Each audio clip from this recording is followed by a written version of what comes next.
гости. За мен е голяма чест и още по-голямо удоволствие да открия тази публична лекция. Публична лекция, с която се завършва един много важен етап в академичното развитие, както на факултета по приложна математика и информатика, така и персонално на нашия колега и добър приятел, професор доктор Иван Трендафилов. Давам думата на професор Трендафилов да изнесе лекция на тема полупръстени теории и приложения. Заповядайте. Благодаря.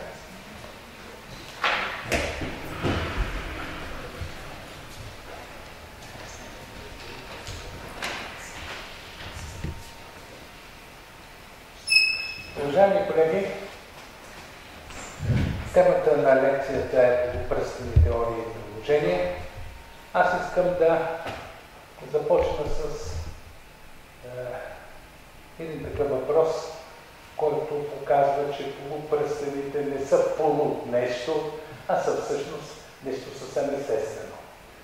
На много мои колеги в продължение на години съм задавал един нетруден въпрос, но въпрос, на който не всички отговарят вярно.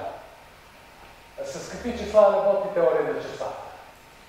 Повечето хора отговарят с естествените числа. Защо?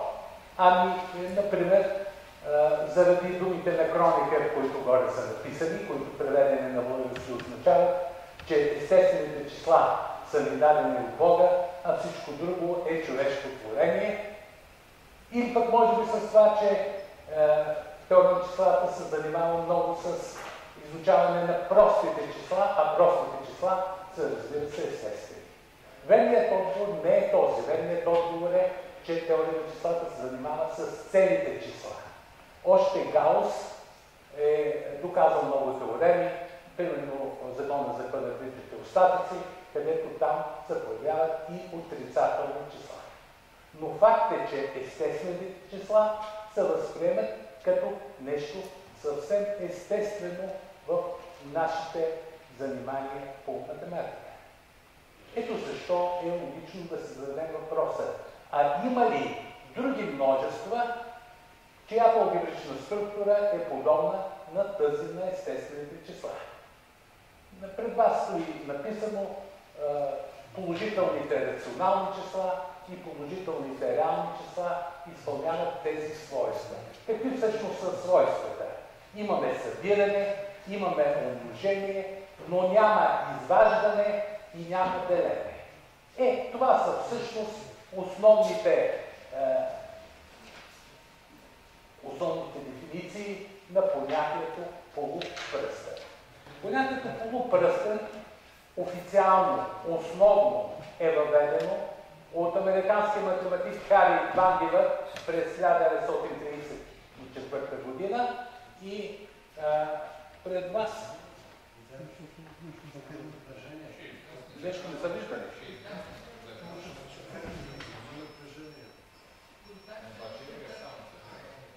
И пред вас стоят аксиомите на един полупръстен. Той трябва да бъде полугрупа относно умножението, комутативна полугрупа, полугрупа относно събирането и освен това да бъдат изпълнени двата дистрибутивни закона, които са написани по-добре.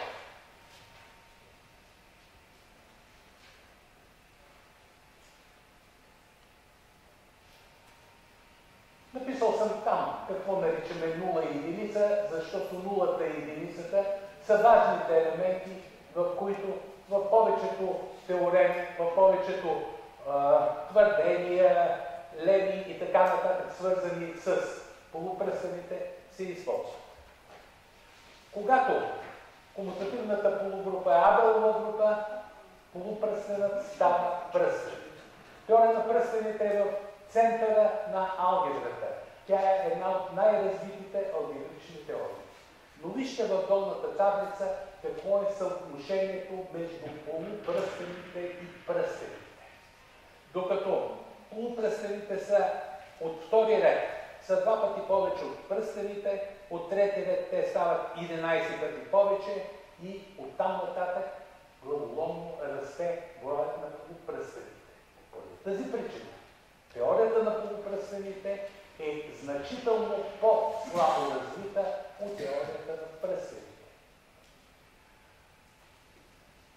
Процентът на статиите и книгите за полупръстени, в които не се разглеждат приложение на полупръстените, е изключително малък.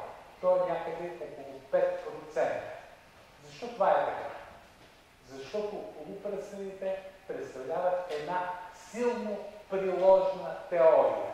Те се използват в много области, не само на математиката, в много области на познанието. И аз след малко ще маркирам известен брой от тях.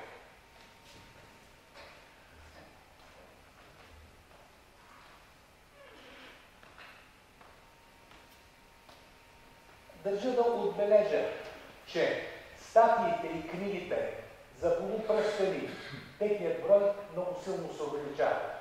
Докато до 2000-та година той е приблизително 500, след 2000-та година е също толкова. Значи за 13-14 години са се получили толкова литературни източници, колкото за всичките 50 или 60 години преди това. От 1934 до 1961 година почти няма никакъв интерес от страна на математическата общественост към полупръстените. И първият човек, който запалва интереса, е Марсел Шуценберже, френски инженер в 1961 година, който показва как полупръстените действат в теорията на крайните автомати. Пред вас съм написал нещо като дефиниция на понятието претеглен автомат и съм написал защо крайните автомати са важни. Свързани с лингвистиката, те са важни за разпознаване на речта и компресия на образа. Но трябва да кажа, че на много места, където на тази приложна теория се дава път, например във Франция, има институт в Париж, който има някъде набрал около 100 човека, ръководен от Ерик Пин, в който по лингвистика, по математическа лингвистика, всяка година излизат много публикации в престижни списания по света. По-нататък, второто приложение, което съм маркирал, то е свързано с логиката и информатиката. Сър Чарлз Хуър, така се произнася на български, въвежда известната логика на Хуър, която се използва в съвременната информатика, алгебри на Хуър, алгебри на Клини, анализ на бази данни, мрежови анализ, софтуерни ограничения. Всичкото това е на базата на полупръстените. Тоест, полупръстените тук играят централна роля. Мака с алгебрата. Някъде в началото на 70-те години английският индустриален математик Кънингем пуска първата статия, свързана с Макс плюс пръстените. За какво става въпрос? Става въпрос за разглеждането на полето на реалните числа с две операции плюс и умножение. Тези две операции са дефинирани така. Умножението съвпада с събирането, а плюсът съвпада с максимум. Тоест, А плюс Б, това е по-голямото от числата А и Б. Оказва се, че тази идея, реализирана в този полупръстен, по-скоро този така наречен адитивно идемпотентен полупръстен. Думата адитивно идемпотентен означава, че А плюс А е равно на А за всяко А. Оказва се, че този адитивно идемпотентен полупръстен дава възможност да се изгради една нова линейна алгебра, която е от полза за много дялове на математиката и аз след малко ще говоря за един такъв. Защо от полза тази нова линейна алгебра? Защото умножението е събирането на реални числа.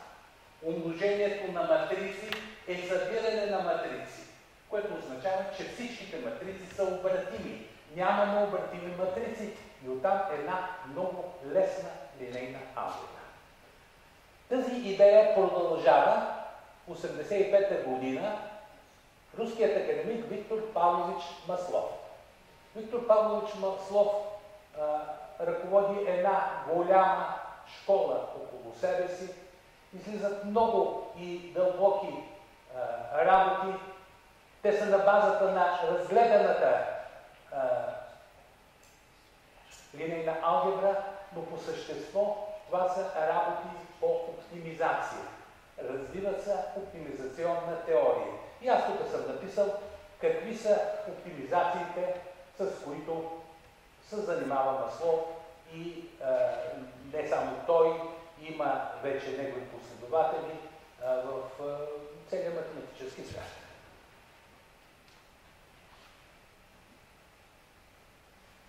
И последните две приложения са тропическата алгебрична геометрия и криптографията. Преди малко Радослав ми каза, ти ще говориш ли, като ще говориш за тропическа алгебрична геометрия, за Максим Концевич. Максим Концевич е философски лауреат, който в момента идва в България след 2 дни и ще изнесе тук лекция. Неговите работи са свързани също с приложение на полупръстените в алгебричната геометрия, но така или иначе за Максим Концевич, който е някъде много високо в иерархията, аз кой знае колко приказки не мога да кажа. По криптография мога да говоря много и след малко също ще говоря, но само съм маркирал имената на различни математици от всички краища на света, които са прилагали полупръстените в криптографията. Разбира се, накрая съм споменал и моето име и Мариана Дучева, с която имаме написани статии на такава тема. И сега за важните резултати.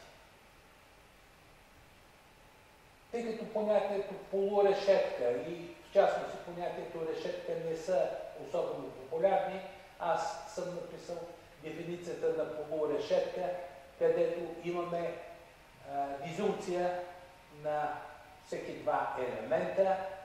Ако вземем понятието конюнкция, то и към тази дизюнкция, разбира се, и дистрибутивните закони, получаваме понятието решетка. Изображенията в една полурешетка, които запазват алгебричната операция, се наричат ендоморфизми. Тези ендоморфизми образуват полупръстени. И важната, основополагаща теорема за крайните полупръстени, защото крайните полупръстени са онези, които участват в приложенията, е теоремата на Ким, Ръш и Марковски от 1997 година, която показва, че всичките полупръстени могат да бъдат третирани. Те са изоморфни на ендоморфизми на крайна решетка. И всичко това, с което аз се занимавам, са именно полупръстените от ендоморфизми на крайна решетка. Тук е важно да спомена и теоремата, която също има важен характер, в смисъл, че определя структурната теория на полупръстените. Теоремата на един немски математик Дзюбрадел, който живее в Ирландия, и теоремата съм написал теорема втора.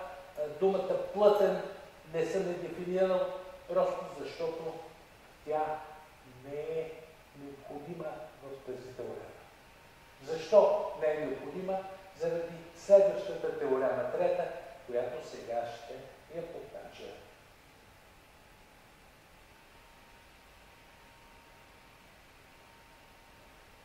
Първо, в една дълга поредица от статии аз изследвам полупръстените от ендоморфизми на крайна решетка.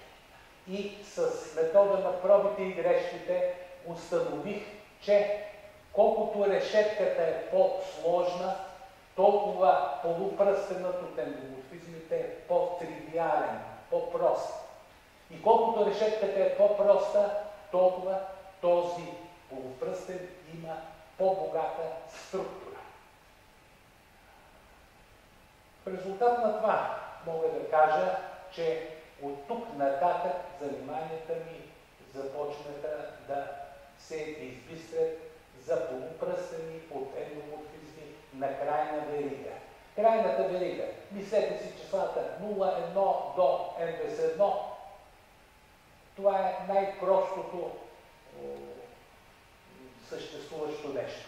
Ендоморфизмите в тази крайна верига представляват изображения, които на всички числа от това множество съпоставят някакво число от това множество, но при това съпоставяне трябва да се запази операцията събиране.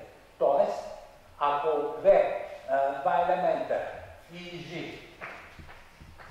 единият е по-голям от другия, обрезателно алфа И трябва да бъде по-малко от алфа Ж. Така нареченото изосторно изображение, това е ендоморфизма. Третата теорема, всеки подполупръстен на конгруентно прост полупръстен не е конгруентно прост, показва, че в втората теорема на Зюлбрагел изискването за плътност е напълно излишно.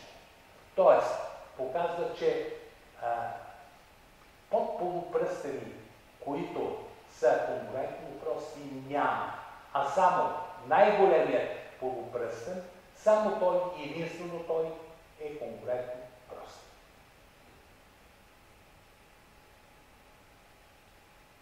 Тъй като полупръстенът,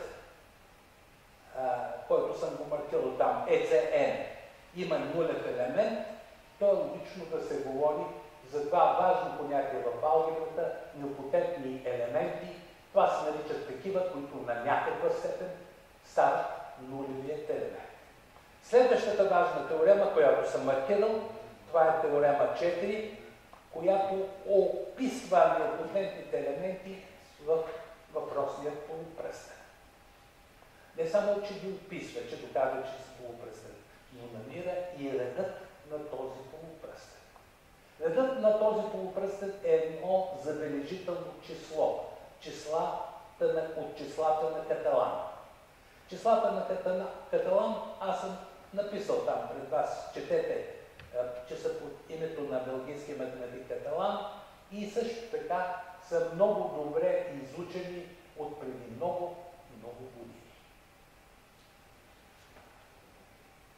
Ако се премахне изискването, всичко това е направено при условие, че се разглеждат ендоморфизми, за които нулата е неподвижна точка, ако това изкуствено ограничение се махне, то тогава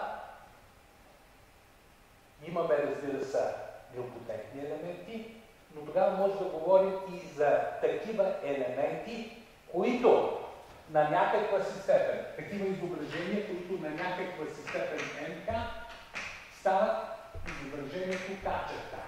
Изображението К-черта е ето това просто нещо. Нулата изобразява К, едно изобразява К и N+1 изобразява също в К.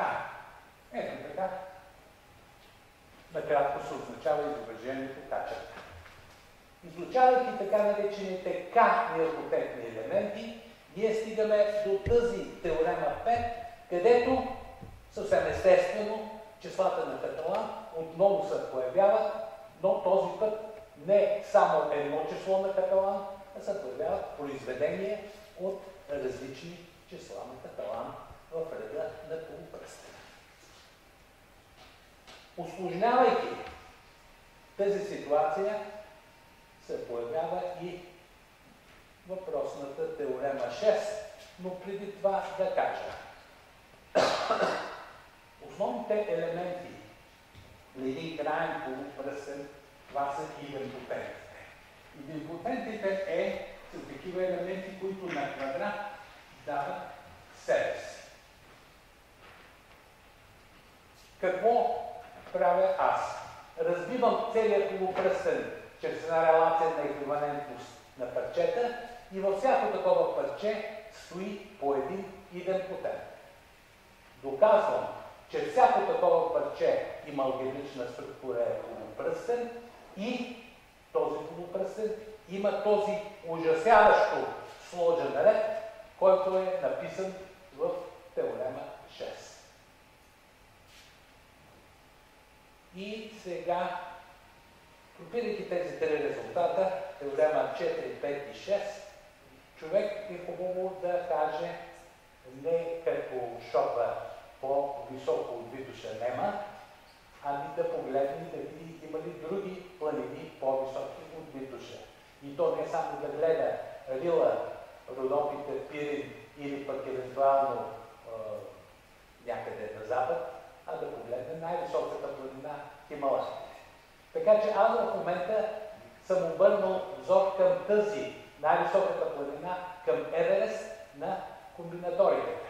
Ето кой е този Еверест. Ричард Стенли е действащ професор в Масачузетския институт по технология. Ричард Стенли е първият ученик на най-големия комбинаторик на 20 век, Джан Карло Рота. Ричард Стенли е дългогодишен редактор на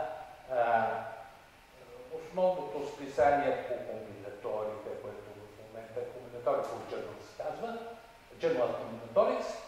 И Ричард Стенли е автор на Библията на комбинаториците, наречена Enumerated Combinatorics, том 1 и 2, някъде около 1000 страница, двата тома.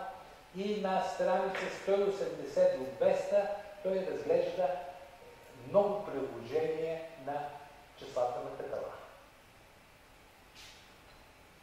На всичкото отгоре, при това приложение не какви да са, не е приложение в различни науки, а приложение в алгебрата. Той говори за приложение на Каталан в групи, пръстени, линейни пространства, алгебри, както и в други алгебрични структури. На всичкото отгоре,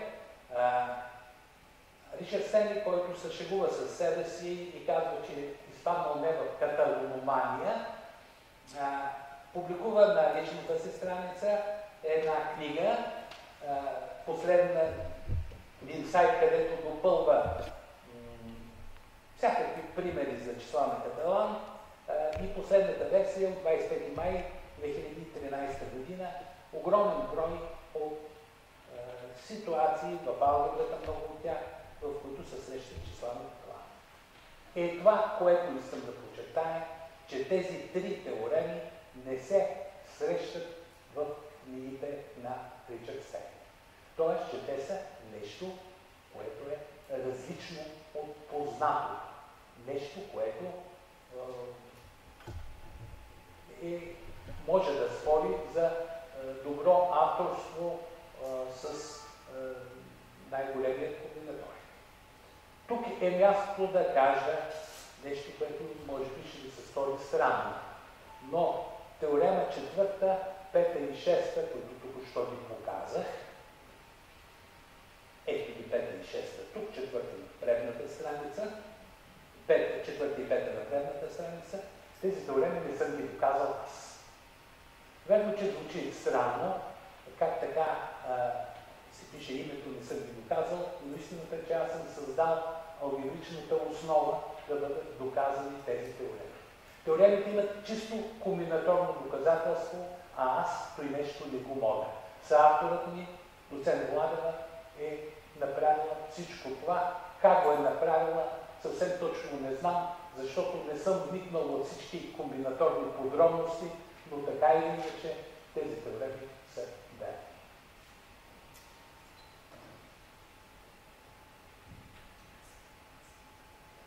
И следващата теорема, която ще я спомена, теорема 7, също доказателството е нейно, въпреки че тук и аз вече научил са на малко повече комбинаторика и освен това, като човек, който не се плаши, защото ги няма, зато и не се плаши от биномните коефициенти, тук ги няма, тази теорема след малко ще видите какви приложения има. Теорема 7, на нея не обръщам внимание. Сега искам малко да се отдалеча от тези неща и да кажа, че всъщност теория на полугрупите и теория на полупръстените върват по две успоредни линии. За голямо съжаление, те не са пресичани. Човек, за да работи по полупръстени, трябва да знае в известен смисъл и полугрупи.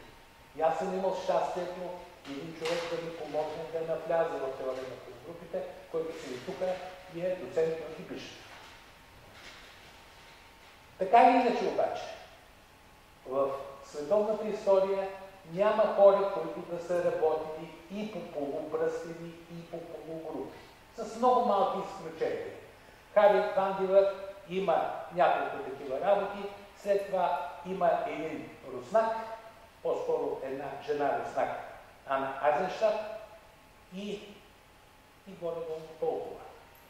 Статията, която съм маркирал и която ние с доцент Владова сме издали в 12-та година в материалите на нашата конференция, тя е, може би, първата статия, в която двете теории се преплитат и е показано какво може да се вземе от едната теория, от теорията на крайните трансформационни полугрупи и да се занесе в другата теория, теорията на полупръстените от пендулумизми, както и обратно.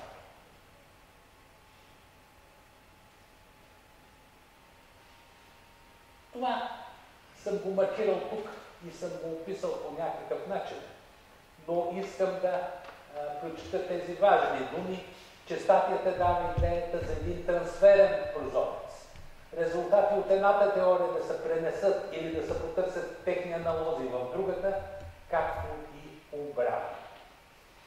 И завършвам по този начин за този кръг от въпроси, че това е началото на нов път, в който има много работа, което е най-хубавото, разбира се.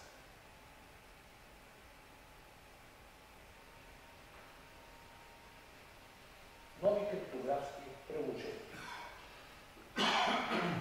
Американските инженери Уилфред Дифи и Мартин Хелман през 1976 година в своята знаменита статия създават нова ера в криптографията.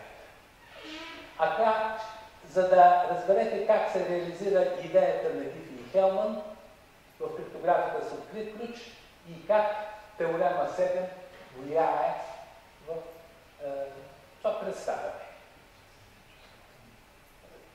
Както казах преди малко,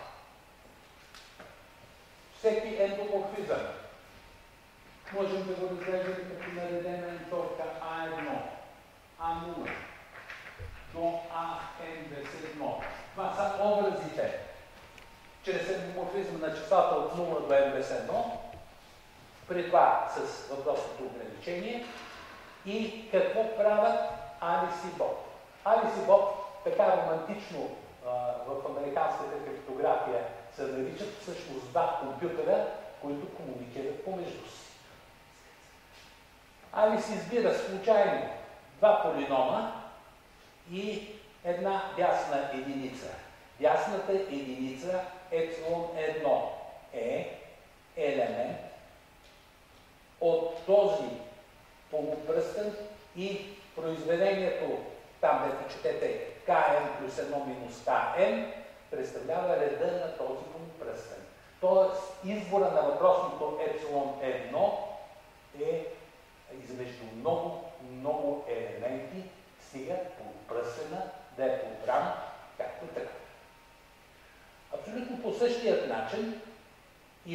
избира два полинома и други два полинома и друга дясна единица. И изпраща подобното на Алис съобщение. Оттам нататък сметката е сравнително проста.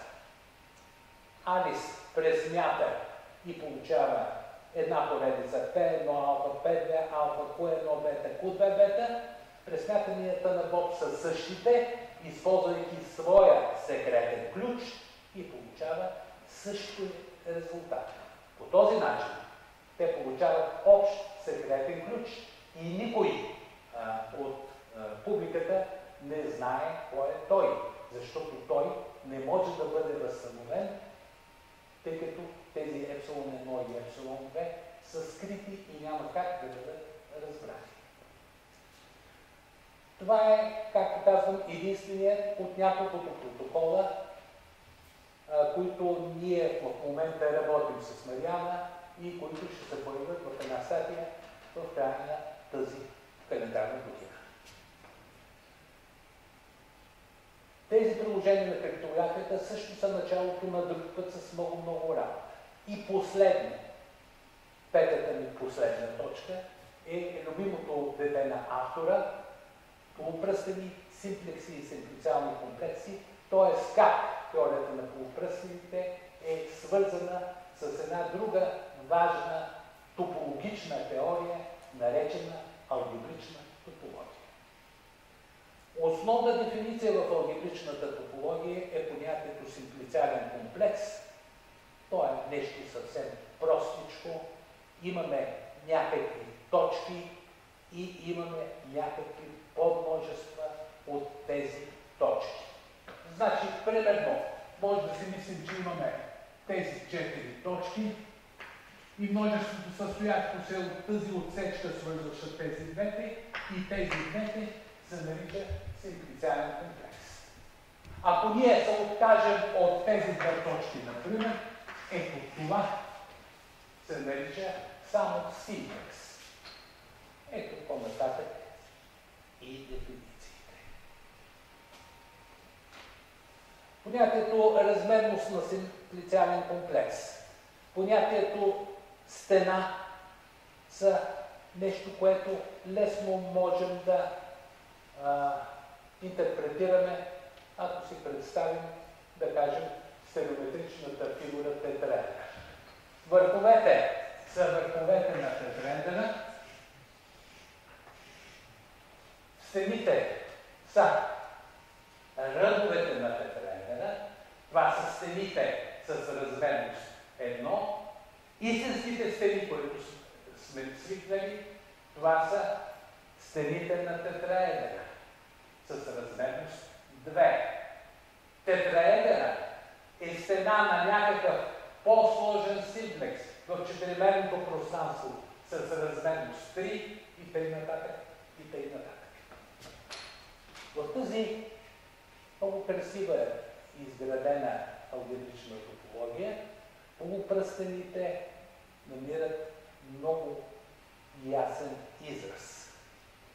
Полупръстените, които се състоят от ендоморфизми, свързващи два константни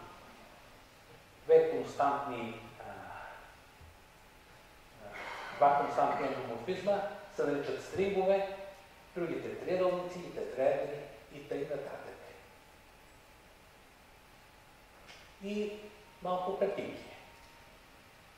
Ако аз се интересувам от изображенията, от числата 0, 1, 2, в 0, 1, 2, всичките ендоморфизми от този вид са описани на горната картинка. На тази картинка те са подредени в един триъгълник. Върховете на този триъгълник са константните ендоморфизми. По ръбовете са ендоморфизмите, които имат за област от стойностите само два елемента, а във вътрешност, която в този идеален случай е само от един елемент, който е идентитета, се състоя от се състои от ендоморфизмите от три елемента. Ако малко раздуем триъгълника, се получава долният. Разбира се, аз долният съм го избрал с други върхове. 1, 2 и 3. На къде вървим? Вървим към произволен триъгълник. Произволен триъгълник има ето този вид. Какво е хубавото в случая? Хубавото е, че той може да бъде разделен на 10 области. Две от тях в долният ъгъл и в горният, долният ляв ъгъл и горният ъгъл се групират. Стават общо 8. Колкото е да е голям този триъгълник, свойствата на различните парчета в този триъгълник съответстват на свойствата на елементите в първият избран малък триъгълник. Същото, разбира се, може да го направим и за тетраедри. Постарал съм се тук да нарисувам един тетраедър, да нарисувам ендоморфизмите, които представляват върховете и ръбовете и стените на този най-малък тетраедър.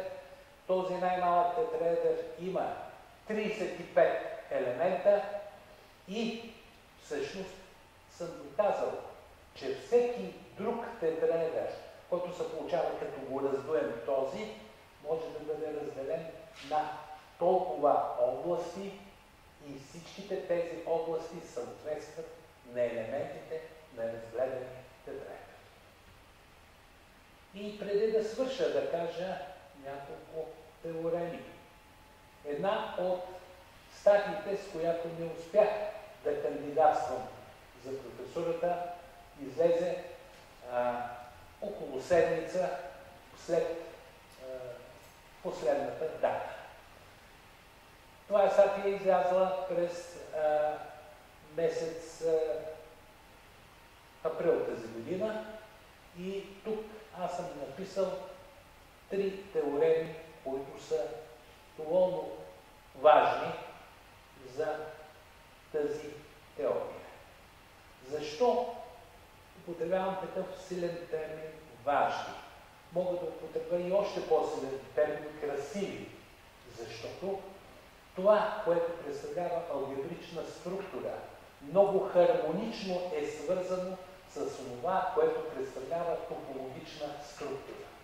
Тоест, ако имаме някакво множество, което има хубава топологична структура, да кажем, това е свързано множество, в долния край на този тетраедър, който преди малко ви го показах, то обязателно е полупръстен или нещо повече десен идеал, или нещо повече ляв идеал, или двустранен идеал. Тоест, хубавата топологична структура, свързаността, води до хубава алгебрична структура. А пък, от друга страна, хубавата алгебрична структура също съм показал как води до хубава топологична структура. Тези 3 теореми, които тук съм ги написал, отварят пътя на много дълго, не бих казал дълбоко, но много голямо изследване в теория на полупръстените. Кой би могъл да го направи? Очевидно не е един човек, очевидно много хора. Ами, дай Боже да се намерят. Но във всички случаи, ето, какво съм написал накрая. Благодаря ви за внимание.